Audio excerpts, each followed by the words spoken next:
Although I think we here in the indietrix community have one of the nicest comment sections in all of YouTube, I do sometimes get comments disparaging critics. There's a few common themes. You're wrong, not much of an argument, but fair enough maybe. This movie made loads of money, it must be good. Interesting, but not all the way there. And you shouldn't review if you haven't made a movie yourself.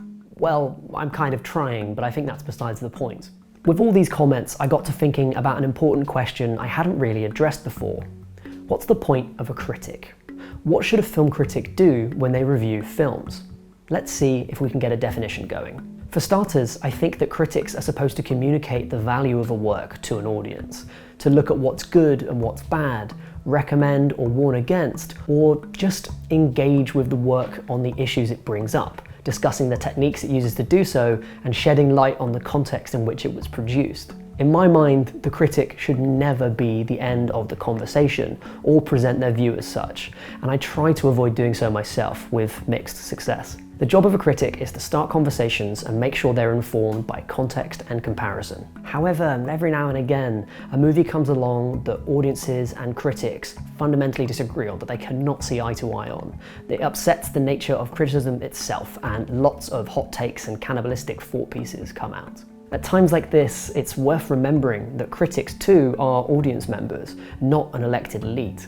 There's nothing inherently different that separates a critic from another film watcher, even if it sometimes seems that we're speaking another language. The difference, I think, is critical perspective. That term is often used to refer to the structural approaches to criticism that are employed by some critics, particularly in academia. These are ideologies or ways of understanding the world, frameworks through which we can approach films, addressing what's on and off camera. Examples include feminist critiques looking at the role of women and the presentation of gender and sex, Marxist critiques looking at representation of labour, capital and class, and post-colonial readings exploring the impact of colonial attitudes. These approaches have their own rich heritage, they're highly developed and specialised, but they're rarely explored fully in the sorts of criticism we're most exposed to, press criticism. To understand what makes a critic different from another film watcher, we might look to understand more about critics themselves. You can ask your main man David Hume for more on this. In his aesthetics essay Of the Standard of Taste,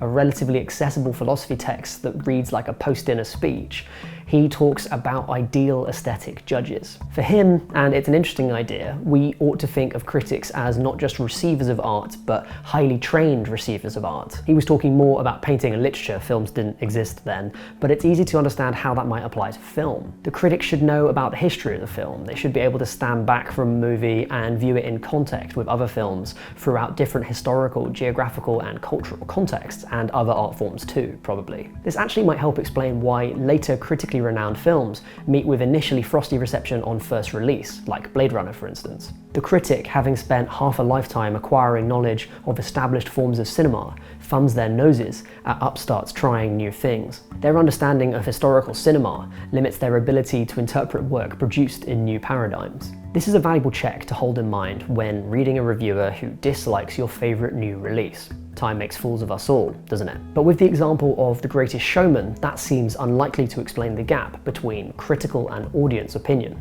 It's not trying new things.